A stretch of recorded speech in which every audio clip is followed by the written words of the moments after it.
Good morning and नमस्कार दोस्तों, स्वागत है आप सभी का एक बार फिर से आपके अपने YouTube channel GK search engine पर। आज है 25 नवंबर और 25 नवंबर से रिलेटेड राजस्थान करंट अफेयर्स के जितने भी इंपॉर्टेंट क्वेश्चन हैं सभी हम इस वीडियो में डिस्कस करने वाले हैं। तो पूरा वीडियो बहुत ध्यान से देखना और वीडियो के एंड में मैं आपसे एक क्वेश्चन पूछूंगा जिसका आंसर आपको कमेंट बॉक्स में देना है। कल के वीडियो में मैंने आपसे क्वेश्चन पूछा था जो था हाल ही में राजस्थान मंत्रिमंडल पुनर्गठन के तहत राजस्थान में नए शिक्षा मंत्री कौन बने हैं। तो राजस्थान के नए शिक्षा मंत्री बने हैं doctor BD. Kalla. A option यहाँ पर बिल्कुल सही था। जिन दोस्तों ने ए ऑप्शन कमेंट बॉक्स में सही जवाब दिया उनको हार्दिक शुभकामनाएं। राजस्थान मंत्रिमंडल पुनर्गठन के तहत डॉक्टर बी.डी. कल्ला को राजस्थान में शिक्षा मंत्री बनाया गया है। बी.डी. कल्ला का पूरा नाम बुलाकीदास कल्ला है। इससे पहले ये राजस्थान के जो शिक्षा मंत्री थे वो थे गोविंद सिंह डोटासरा और उनके स्थान पर बी.डी. कल्ला को राजस्थान का शिक्षा मंत्री बनाया गया है। इसके अलावा इनको संस्कृत शिक्षा विभाग, आर्ट एंड कल्चर विभाग तथा एएसआई विभाग भी इनको सौंपा गया है। Doctor BD. कल्ला जो बीकानेर पश्चिम विधानसभा सीट से विधायक है राजस्थान में। तो ए ऑप्शन यहाँ पर बिल्कुल सही था। तो चलिए स्टार्ट करते हैं आज के करंट। पहला क्वेश्चन है, राजस्थान में कार्यरत किस कंपनी को केंद्र सरकार के खनन मंत्रालय द्वारा 5 स्टार रेटेड माइंस पुरस्कार से नवाजा गया है। तो राजस्थान में कार्यरत हिंदुस्तान जिंक को 5 स्टार रेटेड माइंस पुरस्कार से सम्मानित किया गया। तो बी ऑप्शन यहाँ पर बिल्कुल सही है। आइए जानते हैं इंपॉर्टेंट फैक्ट्स।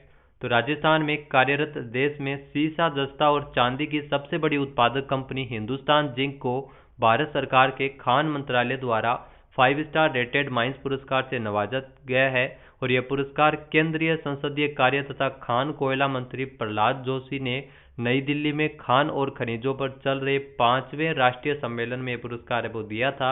हिंदुस्तान जिंक की रामपुरा अगुचा और कायड माइंस को सस्टेनेबल खनन के प्रयासों में शीर्ष रहने पर पुरस्कार वो दिया गया था। हिंदुस्तान जिंक की जो कायड और अगुचा माइंस है वो रामपुरा क्लस्टर में आती है जो भीलवाड़ा में स्थित है।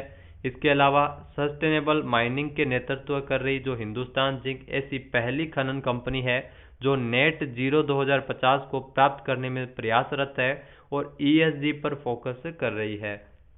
दूसरा क्वेश्चन है, हाल ही में राजस्थान के बाड़मेर में स्थित किस गांव में मिनी फूड पार्क बनाने के लिए भूमि आवंटित की गई है। तो बाड़मेर में स्थित बांद्रा गांव में मिनी फूड पार्क बनाया जाएगा। तो सी ऑप्शन यहाँ पर बिल्कुल सही है। गांव काफी इंपॉर्टेंट है। जाहोता गांव जो ओडीएफ प्लस गांव घोषित किया गया था जयपुर का, तो ये भी आपको ध्यान में होना चाहिए। दादिया गांव जो जैविक गांव है, जो राजस्थान का पहला जैविक गांव दादिया गांव। इसके अलावा बांद्रा में मिनी फूड पार्क है वो बनाया जाएगा।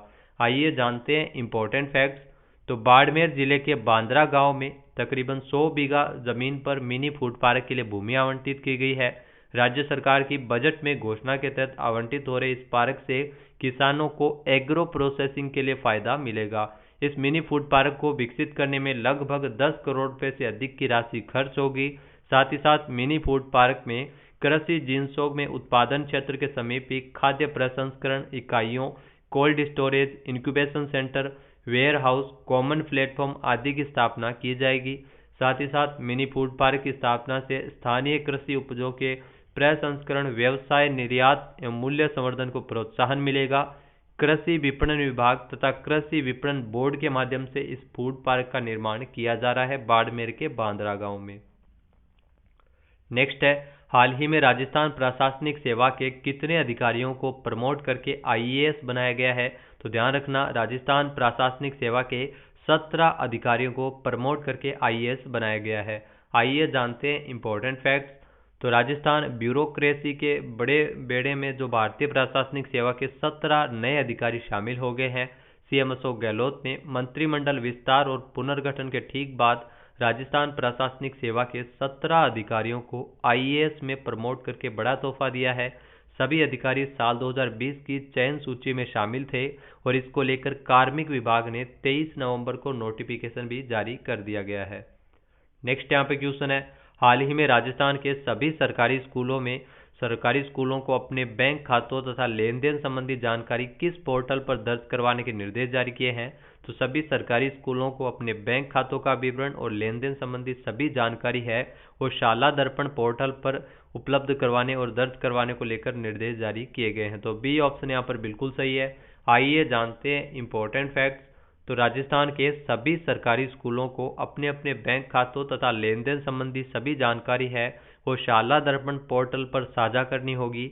माध्यमिक शिक्षा निदेशालय ने सभी संस्था प्रधानों को 30 नवंबर तक अपने विद्यालय के बैंक खातों तथा उनमें किए गए सभी लेन देन का विवरण फंड मैनेजमेंट मॉड्यूल में दर्ज करवाने के निर्देश जारी किए गए हैं। शाला दर्पण पोर्टल पर निदेशालय ने शाला दर्पण पोर्टल पर फंड मैनेजमेंट का मॉड्यूल शुरू किया है, जिसमें स्कूलों को जारी किए जाने वाले बजट तथा विद्यालय विकास कोष, विद्यार्थी कोष आदि सभी जानकारी एक क्लिक पर उपलब्ध हो सकेगी।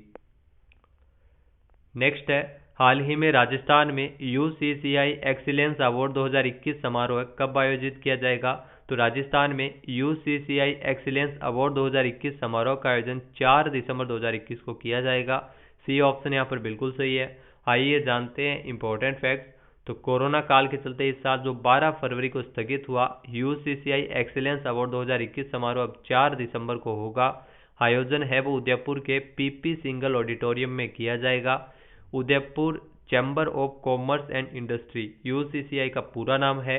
आगामी 7 दिसंबर तक इसके अवार्ड्स है वो प्रथम चरण के लिए ऑनलाइन आवेदन है वो इसके लिए किया जा रहा है। साथ ही साथ 12 फरवरी 2022 को UCCI का 57वां स्थापना दिवस भी मनाया जाएगा।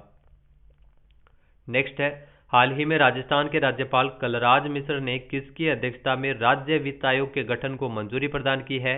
तो राज्यपाल कलराज मिश्र ने प्रद्युमन सिंह की अध्यक्षता में राज्य वित्त आयोग के गठन को लेकर मंजूरी प्रदान की है। तो ए ऑप्शन यहाँ पर बिल्कुल सही है। आइए जानते हैं इंपॉर्टेंट फैक्ट्स। तो राजस्थान के राज्यपाल कलराज मिश्र ने आदेश जारी करते हुए जो राज्य वित्त आयोग के गठन को मंजूरी प्रदान की थी। राज्यपाल ने वित्त आयोग के अध्यक्ष पद पर पूर्व वित्त मंत्री प्रद्युमन सिंह को नियुक्त किया था। इसके अलावा लक्ष्मण सिंह और अशोक लाहौटी को राज्य वित्त आयोग का सदस्य बनाया गया था। राज्य वित्त आयोग का गठन राज्यपाल द्वारा हर 5 वर्ष बाद भारतीय संविधान के अनुच्छेद 243(1) के अंतर्गत किया जाता है। तो ये आपको ध्यान में रखना है। राज्य वित्त आयोग को यह अधिकार है कि वह पंचायतों तथा नगरपालिकाओं की वित्तीय स्थिति की समीक्षा कर सकता है। साथ ही साथ राज्य के जो पहले वित्त आयोग के अध्यक्ष थे वो थे कृष्ण कुमार गोयल। तो ये भी क्वेश्चन एग्जाम में पूछा जा सकता है। इसके अलावा 5वें वित्त आयोग के अध्यक्ष कौन रहे थे? तो डॉक्टर ज्योति किरण है वो मार्च 2020 तक 5वें वित्त आयोग के अध्यक्ष रहे थे। तो ये 6ठा वित्त आयोग है और इसके अध्यक्ष है प्रद्युमन सिंह। नेक्स्ट यहाँ पे क्वेश्चन है, हाल ही में राजस्थान से संबंधित किस अधिकारी को भारत सरकार में संयुक्त सचिव के पद पर नियुक्त किया गया है? तो राजस्थान के दिनेश आबूसरिया को भारत सरकार द्वारा संयुक्त सचिव के पद पर नियुक्त किया गया। तो सी ऑप्शन यहाँ पर बिल्कुल सही है, दिनेश आबूसरिया। आइए जानते हैं इंपॉर्टेंट फैक्ट्स। तो राजस्थान से संबंधित साल 2004 बैच के IAS अधिकारी दिनेश आबूसरिया जो भारत सरकार द्वारा इनको संयुक्त सचिव के पद पर पदोन्नत किया गया है। झुंझुनू जिले के आबूसर गांव के रहने वाले हैं दिनेश आबूसरिया। इससे पहले ये UAE के भारतीय दूतावास में प्रथम सचिव, भारत सरकार के जहाजरानी मंत्रालय में उप सचिव भी रह चुके हैं और केंद्रीय श्रम एवं रोजगार मंत्री रहे सीसराम ओला के निजी सचिव तथा नागालैंड सरकार में आयुक्त जैसे विभिन्न पदों पर भी ये कार्य कर चुके हैं। नेक्स्ट है, हाल ही में किस देश के सहयोग से डेयरी क्षेत्र में राजस्थान में सेंटर ऑफ एक्सीलेंस स्थापित किया जाएगा? तो ध्यान रखना, डेनमार्क के सहयोग से राजस्थान में डेयरी के क्षेत्र में सेंटर ऑफ एक्सीलेंस की स्थापना की जाएगी। तो बी ऑप्शन यहाँ पर बिल्कुल सही है। आइए जानते हैं इंपॉर्टेंट फैक्ट्स। तो राजस्थान में डेनमार्क के सहयोग से डेयरी के क्षेत्र में सेंटर ऑफ एक्सीलेंस स्थापित होगा। CM अशोक गहलोत द्वारा 6 मार्च 2021 को डेनमार्क के राजदूत फ्रेडी स्वाने के साथ CM निवास पर मुलाकात हुई थी और चर्चा की गई थी। उन्होंने कहा था कि पशुपालकों को जो बेहतर सुविधाएं देने के लिए डेयरी विज्ञान एवं तकनीकी के क्षेत्र में डेनमार्क की विशेषज्ञता का लाभ राजस्थान को मिलेगा और राजस्थान में सेंटर ऑफ एक्सीलेंस की स्थापना डेयरी के क्षेत्र में स्थापित हो सकेगी। नेक्स्ट है, हाल ही में केंद्रीय रेल मंत्री अश्विनी वैष्णव ने देश की सांस्कृतिक विरासत के दर्शन के लिए किन ट्रेनों को चलाने की घोषणा की है? तो केंद्रीय रेल मंत्री है अश्विनी वैष्णव। ये आपको ध्यान में होना चाहिए और उनके द्वारा जो सांस्कृतिक विरासत के दर्शन के लिए हाल ही में भारत गौरव ट्रेनें चलाने के निर्देश जारी किए गए हैं। ए ऑप्शन यहाँ पर बिल्कुल सही है। आइए जानते हैं इंपॉर्टेंट फैक्ट्स। तो भारतीय रेल मंत्री अश्विनी वैष्णव ने रेल यात्रियों को नई सौगात दी है। भारतीय रेल यात्री और माल ढुलाई खंड के बाद पर्यटन के लिए ट्रेनों का तीसरा खंड भारत गौरव ट्रेनें शुरू करेगा रेल मंत्रालय के द्वारा। रेल मंत्री ने बताया कि भारत गौरव ट्रेन, जो भारत की संस्कृति विरासत को प्रदर्शित करने वाली थीम पर यह आधारित होगी। रेल मंत्री अश्विनी वैष्णव ने इंडियन रेलवे पैसेंजर और फ्रेट वर्टिकल के बाद टूरिज्म सेगमेंट का ऐलान किया है और इसके लिए लगभग 190 ट्रेनें हैं वो चलाई जाएगी। भारत गौरव नामक ये ट्रेनें हैं वो भारत में, पूरे भारत में चलाई जाएगी। अश्विनी वैष्णव जो रेल मंत्री है उनके द्वारा ये घोषणा की गई है। नेक्स्ट है, हाल ही में किस राज्य को देश का सर्वश्रेष्ठ समुद्री राज्य का पुरस्कार प्रदान किया गया है? तो आंध्र प्रदेश है वो देश का सर्वश्रेष्ठ समुद्री राज्य का पुरस्कार आंध्र प्रदेश को दिया गया है। ए ऑप्शन यहाँ पर बिल्कुल सही है। आइए जानते हैं इंपॉर्टेंट फैक्ट्स। तो केंद्र सरकार ने आंध्र प्रदेश को देश का सर्वश्रेष्ठ समुद्री राज्य घोषित किया है, जबकि तेलंगाना को अंतर्देशीय मत्स्य पालन में सर्वश्रेष्ठ प्रदर्शन करने वाला राज्य घोषित किया गया है। तो ओडिशा के बालासोर को सर्वश्रेष्ठ समुद्री जिले के रूप में, जी हाँ, अगर जिले की बात की जाए तो ओडिशा का बालासोर जिला है वो सर्वश्रेष्ठ समुद्री जिले के रूप में उसको घोषित किया गया और आंध्र प्रदेश को सर्वश्रेष्ठ समुद्री राज्य घोषित किया गया है। जबकि मध्य प्रदेश के बालाघाट को अंतर्देशीय मत्स्य पालन में सर्वश्रेष्ठ जिले का पुरस्कार मिला है। और इसके अलावा इस क्षेत्र में जो सर्वश्रेष्ठ पहाड़ी और पूर्वोत्तर राज्य का पुरस्कार त्रिपुरा को प्रदान किया गया है। और असम के बोंगाई गांव को इस श्रेणी में सर्वश्रेष्ठ जिले का पुरस्कार मिला है।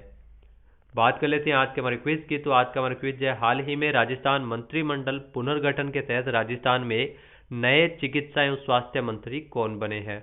एक बार फिर से सुनिएगा, राजस्थान मंत्रिमंडल पुनर्गठन हुआ है, उसके अनुसार राजस्थान में नए चिकित्सा मंत्री कौन बने हैं?